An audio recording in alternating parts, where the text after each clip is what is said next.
เมื่อสูงพี่น้องผู้บันแห้งสื่อข่าวแซนมีเดียเขาดังเสียงนะคะเนาะเมื่อในก่อเมียนยาในวันที่12เดือนธันวาคม2525นะคะตอนด่าในรายการข่าวค่ะตอนได้ก่อเดี่ยวตั้งข่าวเงาเกี่ยวกับพี่น้องผู้โด่งหนึ่งผายป้ายปิญญาของดับซึกถึงใต้อาเซียแซดไล่ฮับสู้เจ้าสู้สันติก็ทวน17นะคะเดี๋ยวตั้งข่าวเงาในเสียวก็มาผักตอนปันพี่น้องเขากว่านะคะเนาะครูสอนโฮงเฮนปกป้องนำกัดครูห้องการลงผายป้ายปิญญาของเสียวขึ้นถึงใต้อาเซียแซดไล่หับสุรางวันก้นหนุ่มอ่อนโหเจ้านางสุสันติตอนตาในปี2024นะคะอ๋อในวันที่8เดือนธันวาคม2025ปนมาในอยู่ดีคอมเมดี้มอบยินสุรางวันเจ้าสุสันติยุกยองมอบยินสุรางวันถึงใจอ่องคำคึกตอนครูสอนโฮงเฮนปกป้องนำกัดครูดีเว้งเกียงใหม่ซึ่งไทยก็ทน17วันนะคะอ๋อใจอ่องคำคึกตอนหลัดกว่าที่ดังสื่อข่าวพุทธฮอเขาว่าจะไม่เอาขันในปิกซ้ำว่าอำไรเกิดมาเปลี่ยนไต้วันในสิตาก็ตั้งโจตั้งจัดในเจ้าไม่เฮาไหลผูกพังเจอสิแลคัดจากเหตุการณ์มาตอนตาพี่น้องใต้เฮาขาดแต่ลองในเป็นตัวอย่างดีแหละเป็นแห่งใจเฮาขาเดสืบเหตุการณ์กว่าแทงทั้งหน้าวันในค่ะสืบลัดแทงว่าอยู่ดีเจ้าไม่เฮาขามักมันยุกยองปันในเป็นอันห่มโจมจอมใจถึงได้ค่ะเปลี่ยนอันห่มโจมขอบใจถึงได้ค่ะย่อก็เปลี่ยนแห่งใจเฮาขาตาปกป้องปันดุกอ่อนป้ายปิญญาใต้เฮาแทงวันในค่ะใจอ่องคำคือตอนในย่อป้ายการเห็น MA ภายหลักสุดและการสอนตีจันสอมดังสิทธิ์เมืองกอกซึ่งไทยเสด็จยามเปลี่ยนหัวเป่าจุ่มเจ้าคือได้เมืองกอกมาพ่อเมื่อเปลี่ยนหัวเป่าจุ่มเจ้าคือได้เมืองกอกนั้นไลวันจัดเฮ็ดบางต้านไข่ลองเพศสภาวะลองยามเมากำและลองการอ่อนโห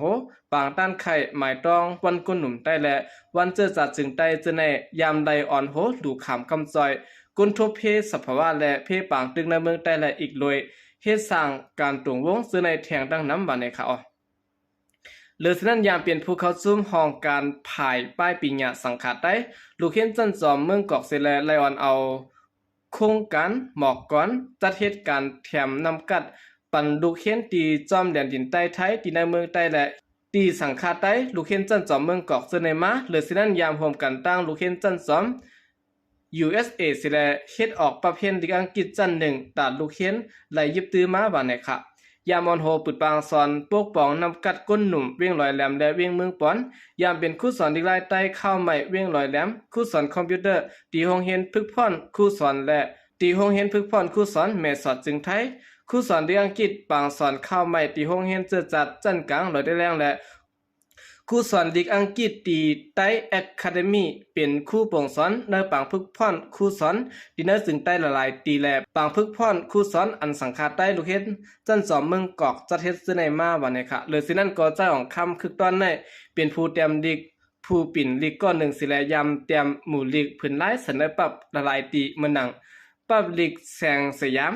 ปรับตั้งหูเหมาปรับข่าวดังผู้เลียเพียนตีสื่อข่าวแชนยูซื้อในและปิ่นเตรียมออกปรับดิกหลายปรับเมืองหนังปรับเอาลูกเห็นเป็นศูนย์กลางปรับแก้มมือคึกดอนตาครูสอนปรับหมายตองโหเจอต่อโซปันเจอในมาข้อมูลในไลปึงอิงออกมาตีเพจบุกใต้อีดักชั่นออกไว้หนังในข่าว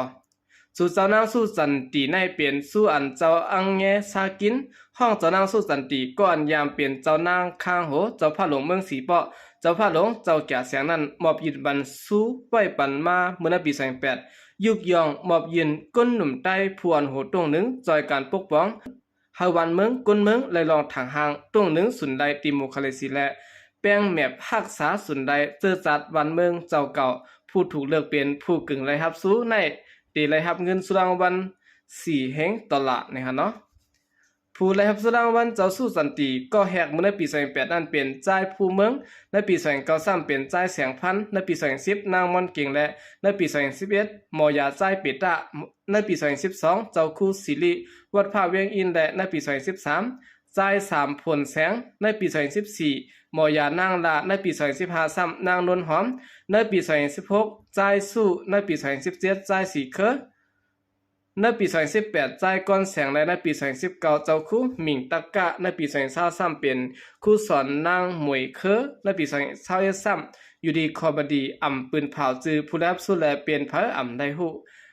กำมานำลือกันได้ก็เป็นนางหญิงในเขาในปี2022นั้นซ้ำเป็นเจ้าคู่ออเจยะธรรมะพิปัลลาและในปี2023นางหญิงน้องและในปี2024ในซ้ำจ่ายอ่องค้ำคึกต้นในค่ะ ผู้เลยครับสุลังวัน17ก็ในตา6ก็เป็นนางหญิงเหลือสิด้านเป็นก้นซ้ายเป็ดก็และสังฆาเจ้า3ตนวันนี้ครับเอาคันนี้ก็เป็นข่าวเงาในคณะรองอันผู้ดงนึงผ่ายไปปิญญาของสิวขึ้นจึงใต้อาเซตเลยครับสู้เจ้าสู้สันติก็ทน17ในปี2024ในคณะ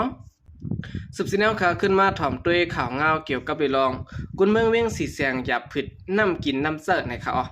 เขามาหน้าเรือนทวน3ยอดและพิงฟ้าราศีไม่แห้งหนาปุ่นตีภายหนึ่งก็ไฟผ้าอ่ำมาหมานและกุนเมืองเวียงสีแสงซึ่งได้ปวดจันหยับผึดน้ำเสิร์อ่ำกลุ่มทวนวันในข่าวดีเวียงสีแสงในคณะเป็นก้นปลายเพศซึกอันลูกต่างเมืองปลายภายขุนมาอยู่เศร้าน้ำย่ำเดี๋ยวในอิงเนือการเมืองสิและห้องการผายเริ่มได้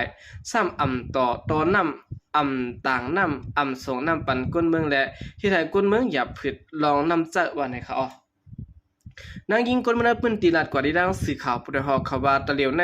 มีน้ำหยับใส่นะครับไฟก่อมาแหลมจางให้ถือต่างน้ำค่ะป้อเสื้อได้ก่อเลยอยู่ก้วย1ลำใน1ปาก50กะลันไหลปันเป็น20,000ถึง30,000เปียค่ะป้อผิงฟ้าราศีไม่มาแทงเดินได้ก่อตีหยับใส่แทงค่ะออกว่าไหน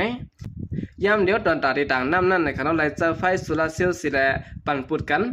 จันน้ำกำปอกวันในเขาตอนเดียวได้เจอตื้อเครื่องโซลาเซลล์ต่างน้ำก็อ่ำแห้งค่ะ